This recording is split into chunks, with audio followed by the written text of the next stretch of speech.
Hey everyone, and welcome. Today, we're going to dig into one of the most famous verses in the Quran. You've probably heard it 100 times, quoted to champion religious tolerance. But what if there's a deeper message, hiding in plain sight, one that we've been missing all this time? Let's get into it. So here it is, verse 2256, there is no compulsion in the Deen. For centuries, this has been held up as this beautiful, clear rule against forcing anyone to convert. A real cornerstone of religious freedom. And look, on the surface, that totally makes sense. But here's the big question we're asking today. What if the key to unlocking this whole verse comes down to a single common mistranslation? What if this famous line isn't saying what we've always been told it is? All right, so to really get to the bottom of this, we've got to start with the popular understanding. We need to look at how it's normally read before we can start peeling back the layers and see what the original Arabic is actually telling us. So yeah, the standard take is pretty straightforward. You can't force your beliefs on someone else. It's a rule. But what if the original language is pointing to something way more fundamental? What if it's not just a rule about how we should behave, but a statement about how reality works?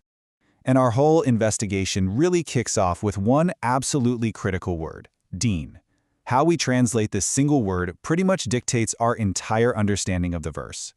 We almost always hear Deen translated as religion, right? So the verse becomes no compulsion in religion. Seems simple enough. But the real question is that how the Quran itself uses this word? Okay, now this is where things get really interesting. When you actually look at how the Quran uses the word Deen everywhere else, a totally different picture starts to form. It's not really about rituals or group identity. It's about a system of law, of cause and effect, and ultimately of accountability. And the evidence is right there in the text. In the story of Joseph, for example, the Deen of the king isn't his religion, it's his legal system. The day of Deen, that we hear about all the time, that's the day of accountability. The Quran even warns people not to split up this one single Deen into different factions. So time and again, the text itself defines Deen as this overarching system of how things work. So here's the kicker. If we plug the Quran's own definition back into the verse, it completely transforms. It's no longer no compulsion in religion. It becomes no compulsion in this system of accountability. And that's not just a moral guideline anymore. That's a statement of pure logic. Now let's move on to our second clue, because this builds on that perfectly. We're going to look at the word for compulsion itself, ikra. The text seems to be arguing that forcing someone into the Deen isn't just wrong, it's actually impossible. So the Arabic root here, krh, is really cool. It's used in two different ways. On one hand, you have kariha, which is that internal feeling of dislike. You just don't like something. And the Quran says, hey, that's a normal human feeling. But on the other hand, you have ikra, and that's an external action, coercing someone against their will. That is consistently forbidden. And this really gets to the heart of the argument. I mean, just think about it for a second. Can you really force someone to feel genuinely accountable for their actions? Can you coerce them into having a true moment of realization, an aha moment? Of course not. The Deen, as this system of conscious awareness, simply can't be shoved down someone's throat. And this is the brilliant part. The verse connects the dots for us. It says there's no compulsion because right guidance is already clear from error. The solution it offers to disagreement isn't force, it's clarity. It's like when the path is brightly lit, you don't need to drag people along it. They can see it for themselves. Okay, so if the Deen is this compulsion-free system based on clarity, then where does all the compulsion in the world come from? Well, the verse doesn't leave us hanging. It immediately points to a counterforce, an antagonist, which it calls the Ṭāghūt. Now, that word Ṭāghūt comes from a root that means to overflow, to transgress, to go beyond your natural limits. So it's not some kind of monster or demon. It's a concept. It's any authority, any system, any person that oversteps their boundaries and tries to claim a power they don't legitimately have. So how does this work? Well, it's a pattern.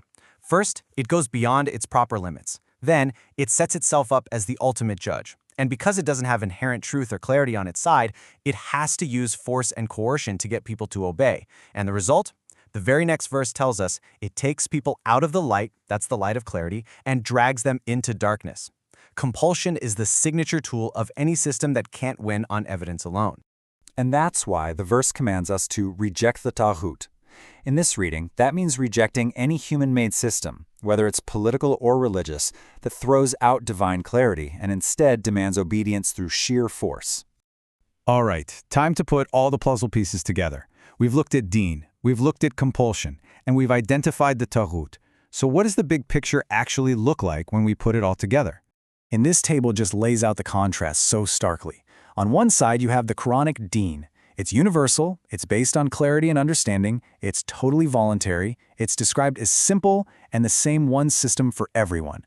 But on the other side, well, you have what we often see in human religious systems. They can be exclusive, based on following authority and tradition, sometimes enforced, often super complex, and divided into competing groups. The argument here is that these are two fundamentally different things. And the Quran itself backs this up elsewhere. It says God laid out this deen for all messengers, with a very clear command: establish this one system and do not get divided over it. You could argue that the very act of creating separate, competing religions is the exact division that the Quran was warning against. So, let's do it. Let's read the verse one last time with this new framework in mind. It becomes this incredibly powerful statement. There can be no compulsion in the system of accountability, because right guidance has been made clear from error. Therefore, whoever rejects authoritarian systems that rule by force and aligns with reality has grasped the most trustworthy handhold. You know, in the end, this interpretation brings the verse full circle. It makes a bold claim that the truth is self-evident, that guidance is clear, and then it just leaves the choice entirely up to you. It doesn't force you to agree. It just presents the case and trusts that you can see it for yourself. And maybe that trust in our own ability to see clearly is the whole point.